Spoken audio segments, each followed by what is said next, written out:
Assalamualaikum warahmatullahi wabarakatuh. Bismillah, alhamdulillah, wassalatu wassalamu ala rasulillah Sayyidina Muhammad ibn Abdullah wa ala alihi wa sahbihi wa mawalah. Teman-teman semua, alhamdulillah kita berjumpa kembali di konten IBG.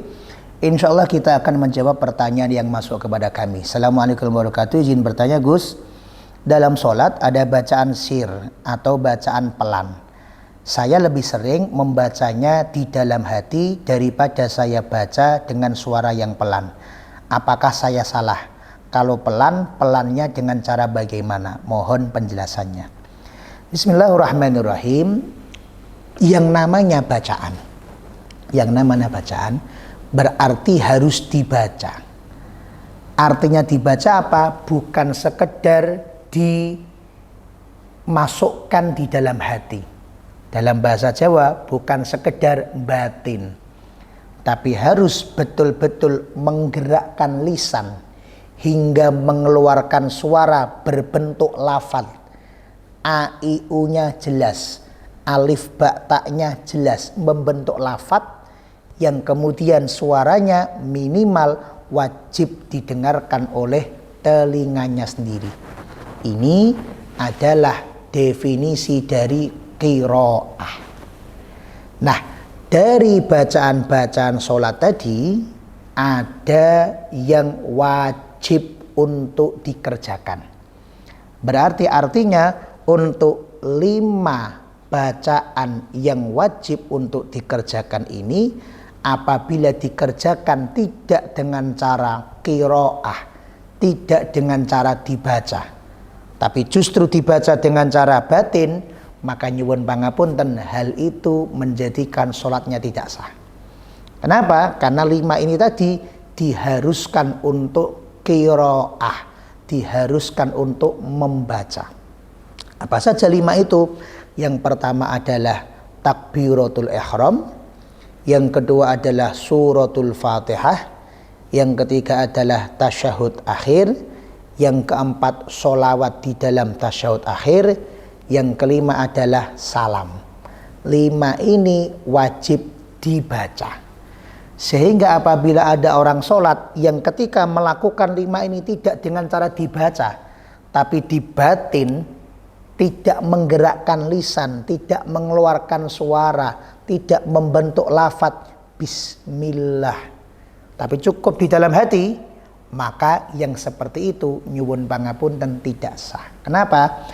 Karena 5 ini hukumnya wajib dibaca. Nah, dibaca itu definisinya adalah mengeluarkan suara hingga membentuk lafaz dengan menggerakkan lisan dan minimal suaranya didengar sendiri oleh telinganya sendiri dalam keadaan yang sepi. Maka ini definisi membaca. Sedangkan selain 5 ini itu tidak harus dikerjakan. Artinya mau membaca surat pendek atau tidak membaca surat pendek boleh-boleh saja. Mau membaca doa i'tidal atau tidak mau membaca doa i'tidal boleh-boleh saja. Mau membaca doa sujud atau tidak mau membaca doa sujud boleh-boleh saja. Mau membaca doa tahiyat awal atau tidak mau membaca doa tahiyat awal boleh-boleh saja. Kalau pengen mendapatkan keafdoliyahannya, maka dibaca. Bacanya dengan cara yang sama dengan tadi. Menggerakkan lisan, menggerakkan mulut, mengeluarkan suara hingga terbentuk lafaz yang minimal didengarkan oleh telinganya sendiri. Berarti kalau pengen afdol, surat yang dibaca tadi dibaca dengan pelan. Doa i'tidal yang ingin dibaca dengan pelan. Doa ruku yang ingin dibaca dengan pelan. Kalau dibatin, maka tidak mendapatkan pahala membaca surat, membaca doa, dan lain-lain sebagainya.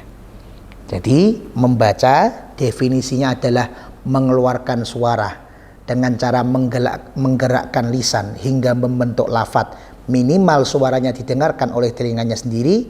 Ini berlaku wajib untuk 5 item dan berlaku sunnah untuk item yang lain selain 5 yang tadi kami sebutkan.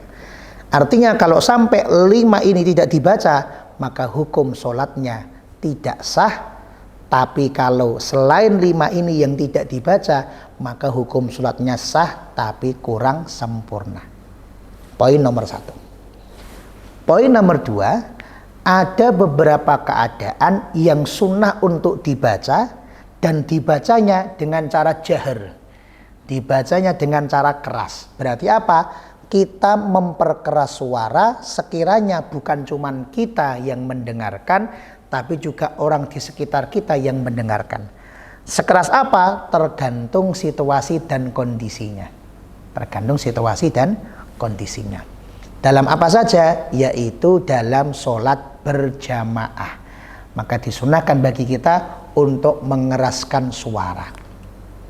Sholat apa yang sunnah untuk mengeraskan suara? Tergantung itemnya. Kalau yang ditanya adalah item takbir intikal, yaitu takbir perpindahan tiap rukun, maka sholat apapun asalkan berjamaah sunnah untuk dikeraskan. Sunnah untuk dikeraskan. Misalnya ada orang menjadi imam, mau itu sholat subuh, mau itu sholat duhur, mau itu sholat asar, mau itu sholat maghrib, mau itu sholat isya, mau itu sholat jumat, mau itu sholat tarawih, asalkan berjamaah, maka imam sunnah untuk mengeraskan Allahu Akbar. Mau ruku Allahu Akbar, mau i'tidal sami Allahu liman hamidah. Takbir intikal, sholat apapun sunnah untuk dikeraskan bagi imam. Kok nggak wajib Ghazali? Iya, karena kewajiban dari makmum adalah mengetahui gerakan imam. Nah, cara untuk mengetahui gerakan imam ini bukan sekedar suara. Dengan suara bisa, atau dengan makmum melihat imamnya langsung bisa, atau dengan mendengarkan suara muballigh. Muballigh itu adalah orang yang berada di belakang imam yang mengeraskan takbir untuk memberitahu kepada makmum yang ada di belakang bahwa imam sudah berpindah gerakan. Itulah kenapa imam membaca takbir intikal tidak wajib. Kenapa? Karena suara imam bukan satu-satunya metode agar makmum bisa mengetahui gerakan perpindahan imam. Artinya makmum bisa tahu gerakannya imam dengan suaranya imam, ya bisa. Atau misal imam gak mau bersuara, dengan melihat imam ya bisa. Atau misal makmum yang di belakang gak bisa melihat imam, dengan mendengarkan suara muballigh juga bisa. Jadi muballigh itu adalah Bilal yang berada di belakang imam, yang mengeraskan suara takbir, tujuannya untuk memberitahu yang ada di belakang bahwa imam sudah berpindah gerakan. Nah, itulah kenapa imam mengeraskan suara untuk takbir intikal, takbir perpindahan, hukumnya bukan wajib tapi hukumnya sunnah. Atau contoh yang lain, mengeraskan suara dalam kasus membaca surat Fatihah dan surat yang dibaca setelah amin, maka dibaca pada sholat-sholat tertentu ketika berjamaah. Contohnya sholat yang dilakukan selain waktu siang. Apa? Subuh, maghrib, isya. Sholat ini adalah sholat yang sunnah untuk dikeraskan oleh imam ketika ia menjadi imam berjamaah. Sedangkan duhur dan asar karena ia dikerjakan di waktu siang, maka tidak sunnah untuk Fatihah dan suratnya dikeraskan. Sunnahnya dibaca pelan.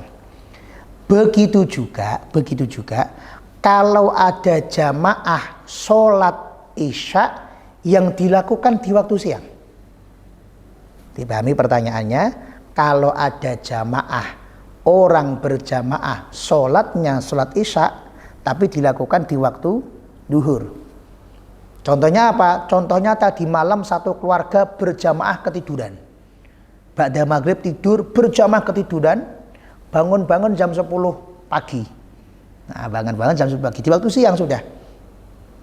Nah, karena kita tidak sholat isya rombongan, maka sekarang kita mau qodok, qodoknya juga rombongan berjamaah. Pertanyaannya, Berarti kalau qadha berjamaah sholat isya yang dilakukan di waktu siang jam 10 pagi, kita lakukan sebagaimana isya yang mengeraskan suara, atau kita lakukan sebagaimana duhur yang tidak mengeraskan suara, maka kata para ulama tergantung waktu pelaksanaannya. Walaupun sholat isya tapi kok dilakukan di waktu siang, maka disunnahkan untuk membaca pelan.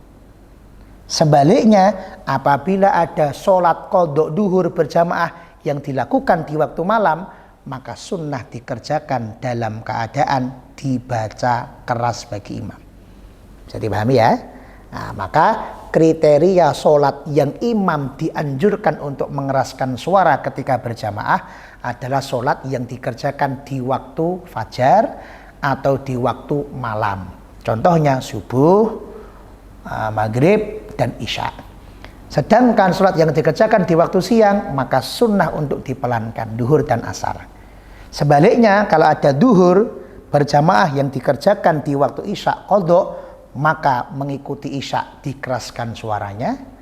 Atau kalau ada sholat isya berjamaah yang qadha dikerjakan di waktu siang, maka membacanya pelan seperti sholat duhur.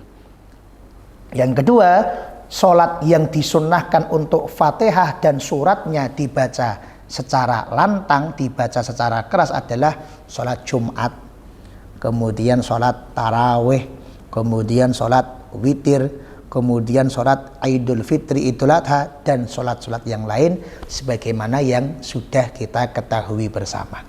Semoga tentang keras dan pelannya kita di dalam membaca bisa menjadi penjelasan yang utuh buat kita semuanya.